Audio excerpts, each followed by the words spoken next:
Hey, what's up guys? It's your boy, Robbie. Today we're gonna watch a new cartoon, and this is gonna be an amazing animation, so let's check it out. If you're one of those kids that spends too much time on that darn computer machine, then conventions are a great place to get the recommended amount of human interaction with others who share a similar interest. Or at least, they were. You might have seen some conventions in the news. Let me read that. That was a little too fast for me. That darn computer machine convention. Okay, alright. Or at least, they were. You might have seen some conventions in the news recently, you know, the ones like VidCon, Comic-Con, and E3. But did you know there's conventions for all sorts of different things, like coin collecting, pens, and degenerates? The first convention I ever went to was in Arizona called Phoenix Comic-Con. I was 16 years old, and there's some little nuggets in this. Let's look back. Coin collecting, pens, and degenerates. The first convention I ever went to was in Arizona called Real live cacti inside. I don't know what that means, bro. Phoenix Comic-Con. I was 16 years old, and it, no exaggeration, changed my life. I had heard a lot about geek culture online, but Phoenix Comic-Con was the very first time I witnessed it in its fullest. I was a very sheltered kid. It was the first time I'd seen a brony, and a furry, and whatever this is, in the wild. That changed. What in the world is that? Okay, sorry. Changes a person. I was told that it was not cool to like geeky things, and as a 16-year-old, I tried really hard to make it seem like I didn't secretly like a bunch of geeky things. But people at Comic-Con just embrace nerd culture, like they didn't care what people thought of them or something. Is that allowed? I'm a nerd. Are you a nerd? Comment below. I guess when I was 16, I was hyper desperate to receive everyone's approval. I was so hyper desperate that while walking around my first convention, I was stressing out that I wasn't in cosplay. All these pop culture. Wait.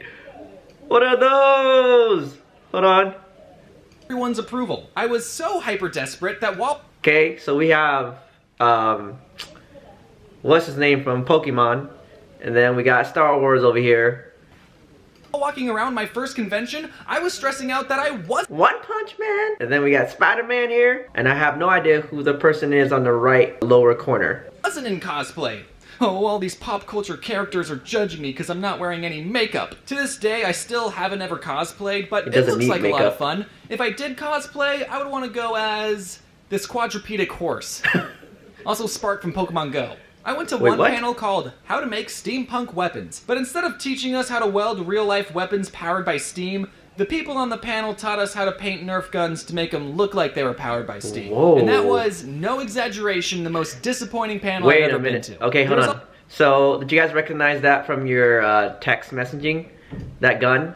That red gun, the green gun? And that was, no exaggeration, the most disappointing panel I've ever been to. There was also a panel for bronies, but I was too chicken to go. I did not know that. Did I mention that my grandfather, who I'm named after, got drafted into World War II when he was 18? He fought in a war so I could go to a comic convention and be too nervous to talk to bronies.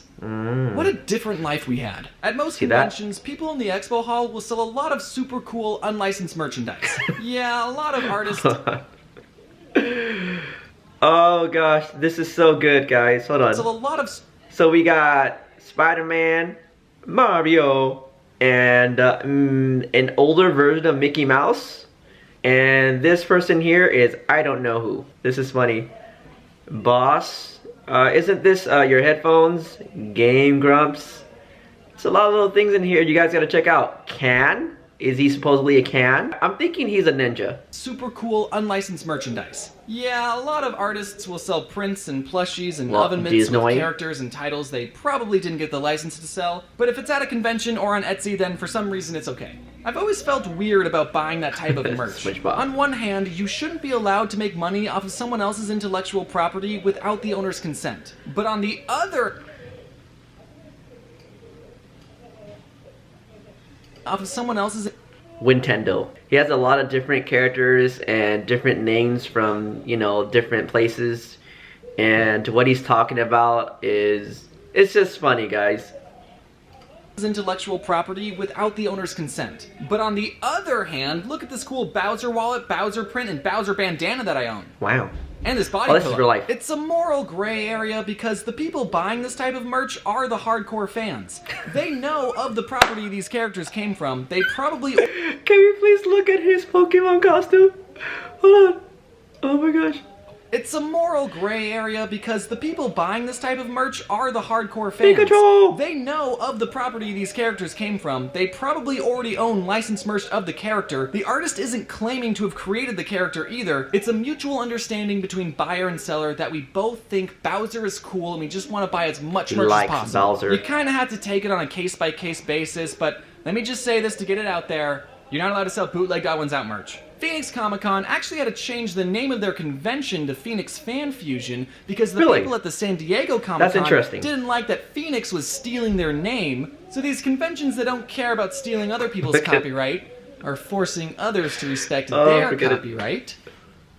Interesting. As some of you may know, since 2012, I have become a little more successful, and in 2019, I got invited to be a guest at Phoenix Fan Fusion, which is my home convention. The really crazy part is the convention put me in the celebrity line, like next to the people where you have to pay for photos and autographs. I didn't charge my fans for anything, so...